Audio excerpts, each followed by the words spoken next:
There comes a moment on the soul's journey when love ceases to be a shelter and becomes a mirror. A silent instant when we realize that to truly love is not to merge, but to remain whole.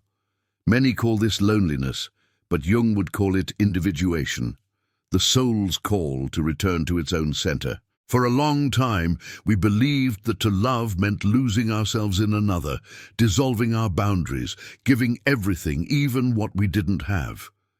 But unconscious love is a subtle form of escape, an attempt to flee the emptiness within us.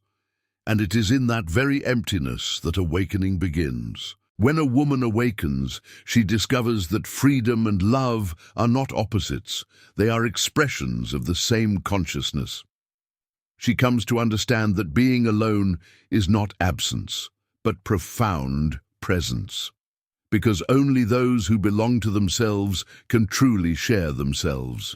Today I invite you to walk this crossing, the journey of conscious love, where loneliness stops being pain and becomes the sacred temple where true love is born. Before we continue, tell me in the comments, have you ever feared losing yourself in the name of love?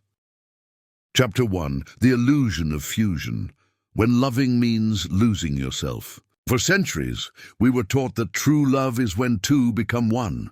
But what seems like a promise of eternity often turns into an invisible prison. When love is born from the fear of loneliness, it becomes a desperate attempt to escape oneself. Jung said, "What we do not face within ourselves, we encounter as fate in another." That's why we unconsciously project onto our partner our lost parts, the father who didn't embrace us, the mother who didn't see us, the ideal of wholeness we believe we lack.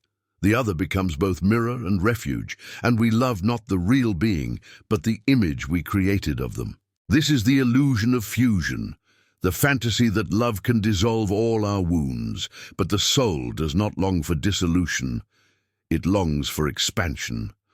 And when we confuse love with emotional dependence, we begin to shrink within ourselves. We stop being whole just to fit into the other's expectations. The awakened woman realizes how high the cost of that fusion is. She feels the weight of losing herself in every silent concession, in every yes that wanted to be a no. And then pain becomes the teacher, because to love without awareness is to invite fragmentation. There comes a moment when the heart, tired of seeking shelter outside, turns inward. And there, in that silent gesture, healing begins. For every love born from fear is temporary, but love that arises from awareness is eternal, even when it ends. Chapter 2. The sacred solitude, the space where the self finds itself again. There is a solitude that destroys, and another that awakens. The first is the emptiness of one who still seeks in another the meaning of their own existence. The second is the fertile silence of one who has learned to listen to their own soul. Sacred solitude is a state of presence. It demands neither escape nor disguise. It is the moment when we stop asking the other to fill what we haven't yet discovered within. Jung saw this stage as part of individuation, the return to the self, the luminous center that exists beyond the ego's masks.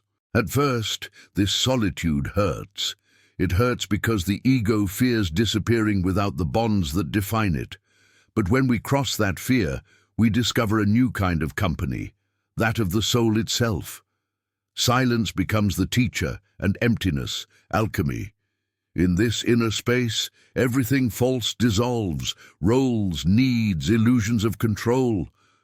Only essential truth remains, the being that was always there, waiting to be recognized.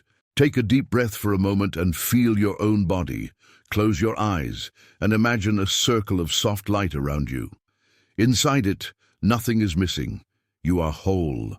This is the solitude that liberates, the one that turns absence into presence and separation into communion with your own center. Chapter 3. Conscious Love, Presence Without Prison. Conscious love is born when need transforms into choice, when we no longer love to fill the void, but to celebrate fullness. In that state, the other ceases to be an anchor and becomes a bridge, a mirror reflecting both the best and the deepest within us. To love consciously is to be present without possessing. It's understanding that each being is a universe in expansion, and that true meeting happens only between two free beings. As Jung said, relationship is the laboratory of the soul, the place where we are invited to integrate our shadows, recognize our patterns, and transcend our projections. Unconscious love seeks control. Conscious love seeks trust. While the first tries to mold the other to its expectations, the second accepts them as a living mystery. In this kind of love, there is no fear of silence, no need for fusion. There is space, there is breath, there is surrender without loss. Imagine love as two circles that touch but do not overlap. Between them lies a sacred space, the field of shared awareness. That's where love breathes. This way of loving requires courage, for it asks us to face the ancient fear of being alone. But it is precisely in that space of freedom that love blooms most fully. Presence becomes the new intimacy, and freedom, the new commitment. Think about it. To love someone is not to say you complete me, but it's a blessing to walk beside you while remaining whole. To love consciously is to choose to stay, even knowing both are free to leave. In the comments, tell me, have you ever experienced a relationship where you felt that kind of freedom? Chapter 4. The Woman Who Awakens, Returning to Inner Sovereignty. There comes a moment when a woman looks into the mirror and realizes something has changed. The light she once sought in another's eyes now shines from within. She no longer wants to be chosen, she wants to choose. She no longer wants to be understood, she wants to understand herself. The awakened woman doesn't reject love. She understands its price. It demands presence, and presence demands solitude. She begins to see how often she's diminished herself to fit into molds, how often she's mistaken care for submission. And when she awakens, she feels fear, because every freedom arrives hand in hand with uncertainty. At this point begins the integration of the animus, the inner masculine energy that symbolizes action, clarity, and direction. She stops seeking outside what she can awaken within. The energy of the other now lives in her heart, reconciled. This woman is not cold nor distant. She is whole. She loves deeply but does not abandon herself. She nurtures, yet knows when to say, enough. And as she walks with strength, she inspires other women and men to also free themselves from the invisible chains of unconscious love. There is an old saying, when a woman sits in silence, the whole world listens. That is the symbol of the sovereign woman, the one who found in her own solitude the temple of true love. Because one who learns to be alone discovers they were never truly alone. Chapter 5. The Price of Freedom, the Pain of Being Whole. Freedom has a price, and it is paid in solitude, not the solitude of absence, but the solitude of awakening. The pain of realizing that not everyone will walk with us, that not every love will survive our expansion. When consciousness expands, the bonds that once felt safe begin to dissolve. Some will call us cold, others distant. But what the world calls distance, Jung would call individuation, the return to the self, the divine spark living within each of us. The woman who becomes whole must face the desert of misunderstanding.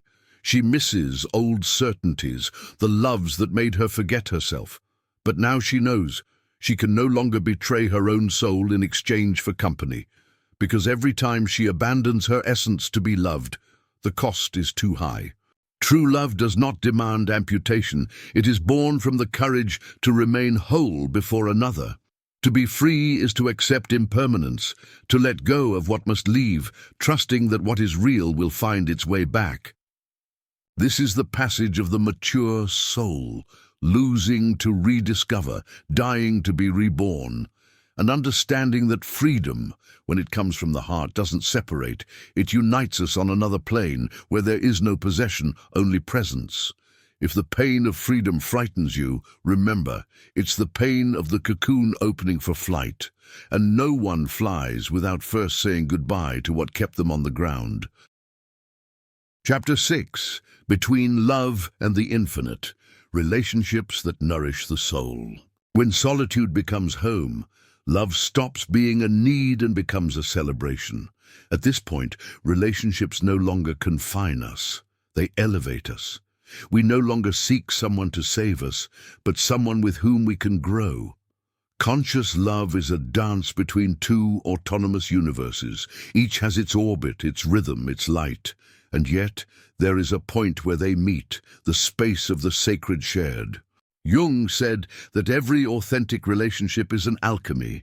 Two souls meet to transform one another, but such transformation is only possible when each is willing to look at their own shadow. The other becomes a mirror, not a scapegoat. And by looking at that reflection with honesty, we awaken. These relationships don't seek comfort, but consciousness. They are encounters that feed the spirit even when they hurt. They are loves that teach, that open portals, that reveal the infinity dwelling within us. Try this simple practice. When thinking of someone you love, take a deep breath and say silently, "I set you free, and I love you all the same." Notice how your body expands. That is the field of real love, the one that nourishes because it does not imprison. Conscious love is not the end of loneliness. It is its transfiguration. It is when two whole beings choose to walk side by side, not out of need, but resonance. And then love becomes a prayer, a living presence between the human and the infinite. Conclusion: the freedom to love without losing yourself. At the end of the journey, we understand that conscious love is not a destination, but a state of presence. It's the point where self and other meet, not to merge, but to reveal one another. The freedom that once seemed like a threat is now a blessing, and the solitude that once felt like punishment becomes a sanctuary. To love without losing yourself is to recognize that each soul has its own rhythm, its own dance. It's allowing love to be a flow, not a prison. When two awakened beings meet, there is no struggle, no promise of eternity, only the truth of the moment, complete in itself. Carl Jung said, "The noblest task of every human being is to become who they truly are." And that is what conscious love is about, loving without abandoning your own soul. Because the true encounter happens when two freedoms choose to walk together. May this video inspire you to honor your solitude, to transform your pain into alchemy, and to recognize the sacred that exists in the simple act of loving, without losing yourself. In the comments, share. What has solitude taught you about love? And if this content touched you, like, subscribe, and share this sanctuary, your inner sanctuary.